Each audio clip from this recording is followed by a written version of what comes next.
जय महाकाली, जय माँ मसाणी मेलडी, जय कुलदेवी चामुंडा। दोस्तों, आज एक बार फिर से मेरी YouTube चैनल श्री महाकाली दरबार में आप सभी का हार्दिक स्वागत करता हूँ। दोस्तों, आज एक बार फिर से आप सभी के लिए एक उत्तम साधना लेकर आया हूँ।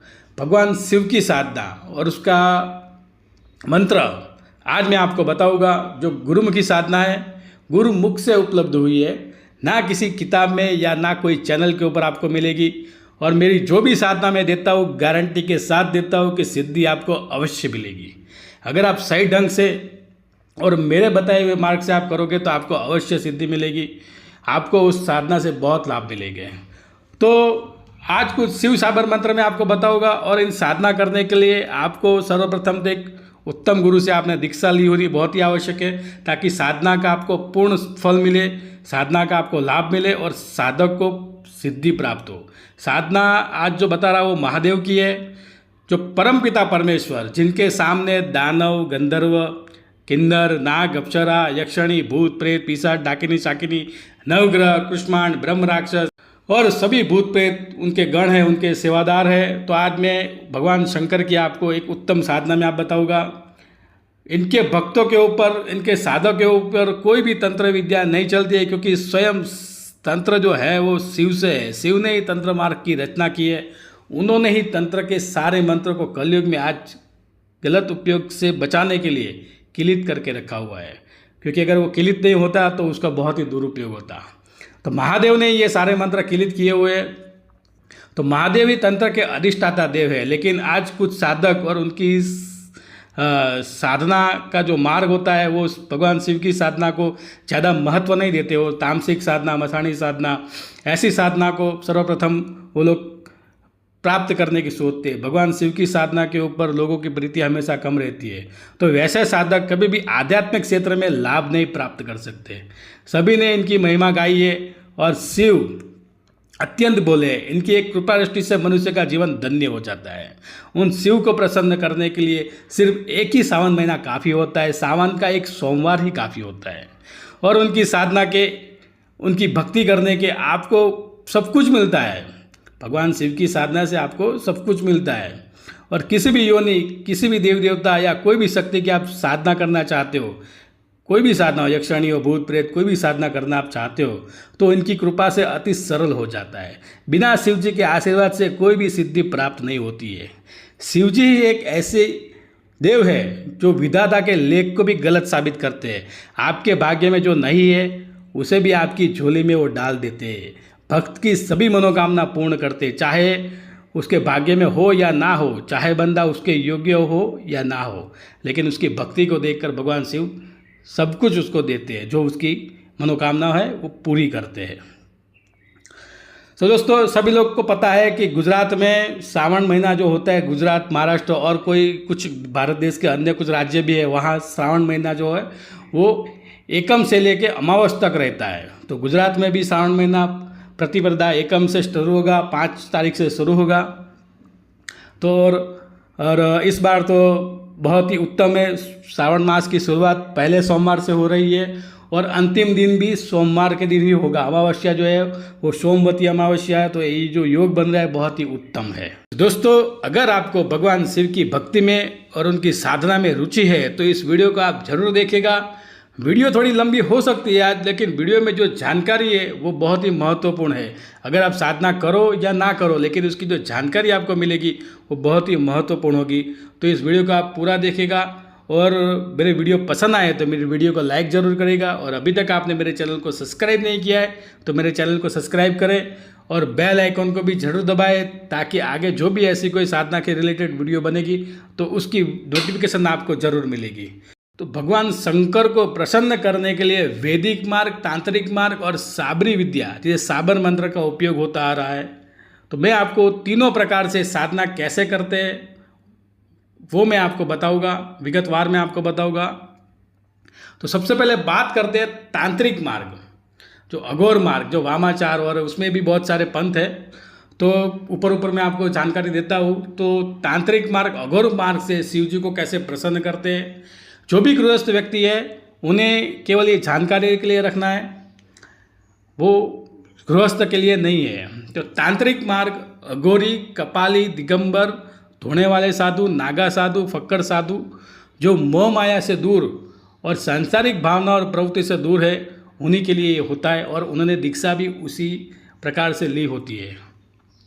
तो अघोरी शिव जी की साधना 3 प्रकार से करते हैं: शिव साधना, शमशान साधना और शव साधना। इन साधना को करने के लिए शमशान में रात्रि के समय होती है। शिव साधना में वह शिव जी के मंत्रों का निश्चित संख्या या फिर जब तक शिव जी की कृपा या उनका संकेत प्राप्त ना हो तब तक वो मंत्र के साधना करते हैं, उनके जाप करते रहते हैं। और हठ योग, उसके अंदर भी हठ योग आता है, हठ योग से भी साधना करते हैं। जैसे कि आपने कुछ साधु को देखा होगा कि एक हाथ हवा में ऊपर ही रखते हैं, ऊपर ही उठाया रखता है, कुछ आजीवन कुछ बोलते नहीं है, या फिर आजीवन अन्न का त्याग करते हैं।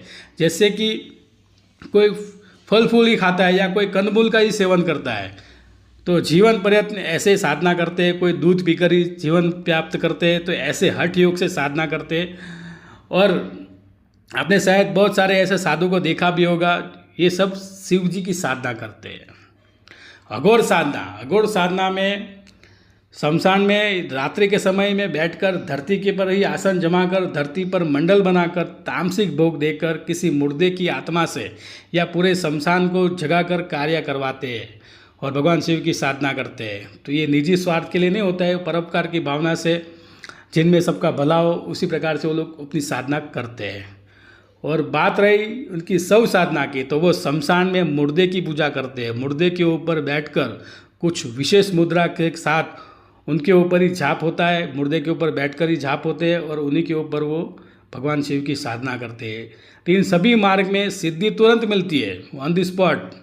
जबकि सात्विक साधना में सिद्धि मिलती है पर उनके हिसाब से थोड़ा देर लगता है, क्योंकि इनकी सारी जो चीज़ें होती है वो सात्विक की बजाय तामसिक होती है।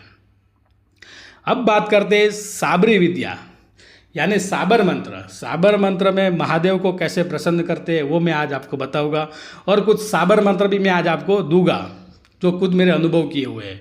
तो साबर मंत्र की एक खासियत है कि उनमें जो भी देवी देवताओं की साधना है उनके 1, 2 या उनसे ज़्यादा निश्चित मांग होती है, उसके अंदर एक अपनी डिमांड होती है और उनमें देव या फिर जिस शक्ति का मंत्र होता है उन्हें आन, सौगंध, दुहाई देकर कार्य करने की शक्ति को प्रेरित किया जाता है। हालांकि भगवान शिव के साबर मंत्र में ऐसा नहीं होता है, तो इसके लिए अन्य मंत्रों के बदले जल्दी सफलता अपने को मिलती है और उनका मंत्र अपना प्रभाव बताता है। इसलिए ये मंत्र साधक को अल्प समय में ही जल्दी से जल्दी सिद्धि प्रदान करता है। इन मंत्र की साधना में सिद्धि जल्दी मिलती है, पर साधना जो होती है उसके अंदर खतरा भी बहुत होता है, क्योंकि उसके अंदर आन, दुहाई ऐसा सब होता है। तो अगर आप देव के फॉल्ट में आते हो तो शक्ति आपको चोट कर सकती है। तो ये साबर मंत्र स्थान, प्रदेश, भाषा के हिसाब से उनके शब्द में थोड़ा बहुत बदलाव होता है, लेकिन मांग एक ही रहती है और बोलने की पद्धति थोड़ी बदलती है भाषा के हिसाब से, पर ये मंत्र का मतलब नहीं बदलता है। और मंत्र के अंदर जो मांग होती है उस हिसाब से देव अपना कार्य करता है। तो अब मैं आपको भगवान शंकर का साबर मंत्र और उसकी साधना का विधि विधान मैं आपको बता रहा हूँ। तो सबसे पहले उसकी विधि इस प्रकार से है कि नज़दीक में, आपके घर के नज़दीक में जो शिव जी का मंदिर हो वहाँ जाकर आपको भगवान शिव की पूजा करनी है और वहाँ बैठकर जप करना है। अगर वहाँ संभव ना हो, भीड़ भाड़ ज़्यादा हो, तो घर पे आकर भी आप उसके जप कर सकते हो, उसकी साधना कर सकते हो। आसन के ऊपर बैठकर वहाँ साधना कर सकते हो। तो सबसे पहले आपको पूजन इस प्रकार से करना है कि मंदिर में जाकर आपको 1 लोटा जल, उसमें थोड़ा दूध मिला लेना है, उसमें थोड़ी शक्कर, शहद और पुष्प मिलाकर आपको भगवान शंकर के ऊपर आपको अभिषेक करना है और धार करनी है। आपको भगवान के ऊपर आप जो जल चढ़ा रहे हो वो धार करनी है, मंत्र बोलते हुए 21 बार आपको मंत्र बोलने हैं और साथों साथ आपकी धार आपकी टूटनी नहीं चाहिए। भगवान के ऊपर आपको जल भी चढ़ाना है। इस प्रकार से आपको जल चढ़ाना है और मंत्र का जप भी करना है।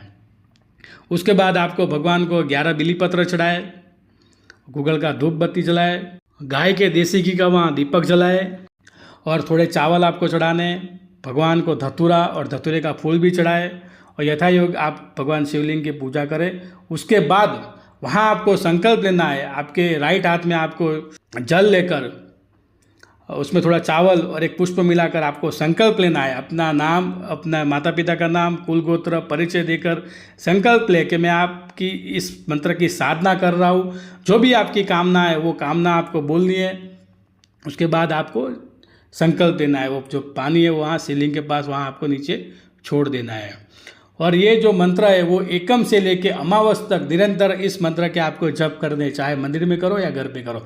लेकिन एकम से आपको शुरू करना है तो 1 माला, दूध से आप दूध के दिन करोगे 2 माला, तीज के दिन 3 माला, चौथ के दिन 4 माला, ऐसे पूनम तक 15 माला आपकी होगी। रोज 1-1 माला आपको बढ़ानी है।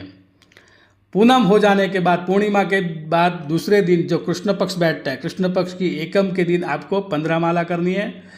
फिर दूज के दिन आपको 14 माला करनी है। फिर तीज के दिन आपको 13 माला करनी है। ऐसे उतरते जाना है। और अमावस्या के दिन आपको केवल 1 माला करनी है। तो इस प्रकार से आपको जप करने, ज़्यादा आपको जप नहीं करने, केवल इसी प्रकार से आपको जप करने।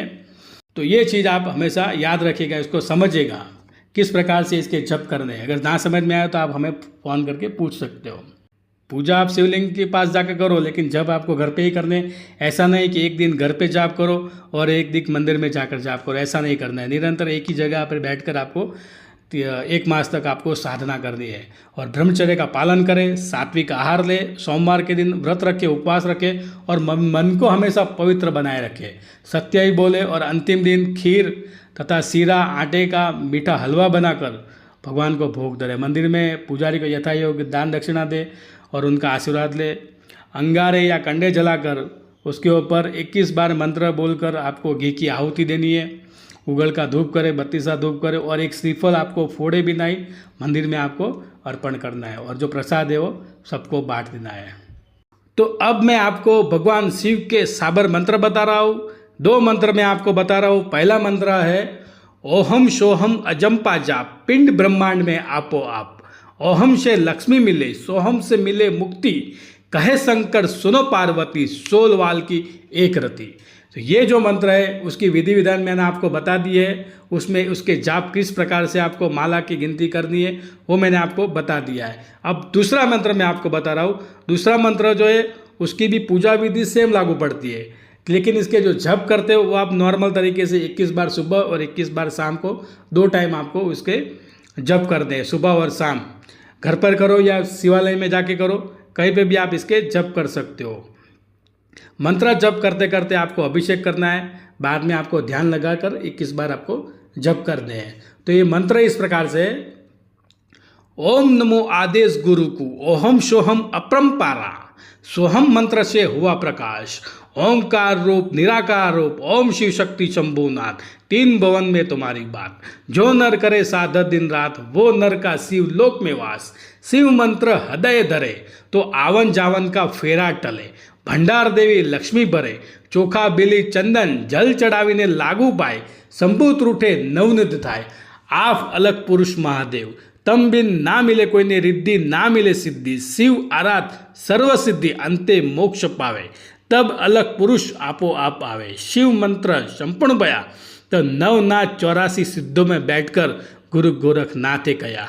अलख निरंजन सदगुरु को आदेश आदेश आदेश। तो ये दूसरा मंत्र भी मैंने आपको बता दिया। ये गुरुमुखी मंत्र है और कहीं पे भी आपको ये मंत्र नहीं मिलेगा। ये मंत्र का काम आपको परमात्मा से जोड़ने का और उनकी धरती पे विद्यमान शक्तियों की अनुभूति कराना है। साधक को साधारण से असाधारण बनाता है। और ये सारे मंत्र खुद मैंने किए हुए हैं, कुछ मेरे शिष्यों ने भी किए हुए हैं। इस मंत्र की साधना करने से घर के अंदर धन धान्य की वृद्धि होती है, आपके जीवन के अंदर परिवर्तन होता है। घर की सारी नेगेटिव एनर्जी, तंत्र मंत्र, कारण बोरण, जो कोई भी मूठ चोट, मैली विद्या, भूत प्रेत, सारी नकारात्मक शक्ति दूर हो जाती है। कोई भी शक्ति हो, कोई भी विद्या हो, आपके आगे नतमस्तक रहती है। ये इस मंत्र का प्रभाव है। आप जीवन में आगे बढ़ते हो, आपके घर के अंदर स्थिर लक्ष्मी का वास होता है। तो ये जो मंत्र है ये कोई किताब का या कोई चैनल से कॉपी हुआ मंत्र नहीं है। ये हमारे गुरुमुखी मंत्र है। साधक को उत्तम जीवन शैली प्रदान करने की शक्ति रखता है। इनकी साधना के बाद कोई ऐसी साधना नहीं है जो साधक को सिद्ध ना हो। अगर कोई भी साधना करने से पहले ये मंत्र 11 बार जप कर ले तो उन मंत्र से साधक अन्य कोई भी साधना को अत्यंत सरल बना सकता है और सिद्धि भी तुरंत उनको मिलती है। तो अब मैं आपको भगवान शंकर का जो वेदोक्त तरीके से जो पूजा होती है, जो साधना होती है, जो मंत्र के जाप होते हैं, उसके बारे में बताऊंगा। जो शास्त्र सम्मत है, जो हजारों सालों से जो चली आई जो प्रक्रिया है, जिससे भगवान शिव की सभी लोग जो पूजा करते हैं उसके बारे में बताऊंगा। उसकी मैंने एक सूची भी बनाई हुई है, तो वो मैं आपके समक्ष रखता हूँ। उसमें से कोई भी एक चीज़ आप पकड़कर भगवान शिव की आराधना, उनकी पूजा साधना कर सकते हो। तो वेदोक्त मंत्र में शिव जी का एक शिवाष्टक, रुद्राष्टक, शिव चालीसा, शिव जी का सहस्त्र नाम, षडाक्षरी मंत्र, शिव गायत्री मंत्र, महामृत्युंजय मंत्र, शिव जी का पंचाक्षरी स्त्रोत, द्वादश ज्योतिर्लिंग स्त्रोत, बिल्लावाष्टकम, शिव षडाक्षर स्त्रोत, अघोरास्त्र, पशुपास्त्र, मृत्युंजय स्त्रोत, शिव तांडव स्त्रोत, उमा महेश्वर स्त्रोत, शिव रुद्राभिषेक मंत्र, ऐसे कई सारे रास्ते शिव जी को प्रसन्न करने के लिए बताए गए शास्त्रों में दिए हुए हैं। अगर जिसमें धन प्राप्ति के लिए, अगर आपके घर में धन की कमी है तो धन प्राप्ति के लिए और दरिद्रता का नाश करने के लिए भगवान शिव का जो शिव दरिद्र त्रहन स्त्रोत है वो उसका भी आप जप कर सकते हो, पाठ कर सकते हो। उचित जीवन साथी के लिए, जिसके विवाह नहीं हो रहे, जो शीघ्र विवाह के लिए अर्धनारेश्वर स्त्रोत, शिव प्रसन्नता के लिए, भगवान शिव को प्रसन्न करने के लिए शिव चालीसा और शिव गायत्री, लिंगाष्टकम, शिव पंचाक्षरी मंत्र और पंचाक्षर स्त्रोत, ये सभी शिव जी को प्रसन्न करने के लिए किया जाता है। इनसे भी साधक को उच्च गति मिलती है और भगवान का आशीर्वाद होता है। जीवन के सारे परेशानी दूर हो जाती है और भाग्योदय होता है। शिवलिंग समक्ष घी का दिया जलाकर आंवले के रस से पूरे सावन महीने आप भगवान शिव का अभिषेक करते हो तो स्थिर लक्ष्मी आपके घर में चिरकाल तक आपके घर में वास करती है और भक्त की आयु में भी वृद्धि होती है और उसके चेहरे पर एक अलग ही दिव्य कांति तेज दिखाई देता है। शुक्र ग्रह आपके अनुकूल होता है, मजबूत होता है और वैभव सुख और भौतिक सुख की प्राप्ति आपको निसंदेह होती है। ये शास्त्रों के अंदर दावा किया गया है। अगर कोई व्यक्ति या उसका घर का कोई सदस्य महाभयंकर रोग से पीड़ित है तो उनको शिवलिंग के समक्ष बैठकर भगवान को घी का दीपक जलाए, भगवान को दूध से अभिषेक करे और भस्म का लेपन करे या फिर चंदन का लेपन करने के बाद अपने नाम से या आपका सदस्य, कोई रिश्तेदार जो कोई भी आकस्मिक या महारोग से पीड़ित हो तो उसके नाम से संकल्प लेकर महामृत्युंजय मंत्र का यदि श्रावण मास में 1.25 लाख जप पूर्ण करता है, शिव मंदिर में यथा योग्य भोग निवेद अर्पित करता है तो वो रोगी कोई भी महारोग या कोई भी शारीरिक यातना से पीड़ित हो तो वो अवश्य निरोगी होकर दीर्घायुष्य को प्राप्त करता है। अब आपके शत्रु के लिए, अगर आपका शत्रु प्रबल है और बड़े से बड़े शत्रु के लिए अघोरास्त्र और पशुपास्त्र उपयोगी है, इनका संसार में कोई तोड़ नहीं है। इन दोनों अस्त्रों के मंत्र जाप से चाहे कोई भी कैसा भी शत्रु हो वो ना गिरे, ऐसा संभव नहीं है। लेकिन इनकी शर्त है कि उन्हें सिर्फ गुरुमुखी और शिव भक्ति इसकी साधना कर सकते हैं, इसका जप कर सकते हैं, इसके पाठ कर सकते हैं। इनकी शक्ति सहन करना सबके बस की बात नहीं है। अगर किसी ने अपने निजी स्वार्थ अथवा निजी शत्रुता के लिए इनका उपयोग करता है, गलत उपयोग करता है, तो ये अस्त्र के मंत्र का जाप साधक को पूरे कुल सहित भस्म कर देता है, उसका नाश हो जाता है। इनका जप ना ही करे तो बेहतर रहेगा। सिर्फ जानकारी के लिए रखे, इनका प्रयोग करने की सोचे भी नहीं तो ही अच्छा रहेगा। तो दोस्तों, ये जो मैंने जानकारी दी है, अगर आपको अच्छी लगी हो, अगर वीडियो आपको पसंद आया हो तो वीडियो को लाइक करें, चैनल को सब्सक्राइब करें और बेल आइकन को भी जरूर दबाएं ताकि आगे आने वाली वीडियो की नोटिफिकेशन सबसे पहले आप तक पहुंच सके। और कमेंट करें, अपने दोस्तों, अपने परिजनों को भी वीडियो शेयर करें। तो दोस्तों, महादेव आपकी साधना को सफल बनाए, जीवन में आप तरक्की करें, हमेशा खुश रहे और निरोगी रहे, ऐसी महादेव से मैं प्रार्थना करता हूँ और आज्ञा लेता हूँ कि जल्दी अगला वीडियो में नई साधना के ऊपर आएगी। तो तब तक के लिए जय माता जी, जय मसाणी कालका, जय माँ मसाणी मेहड़ी, जय कुलदेवी चामुंडा।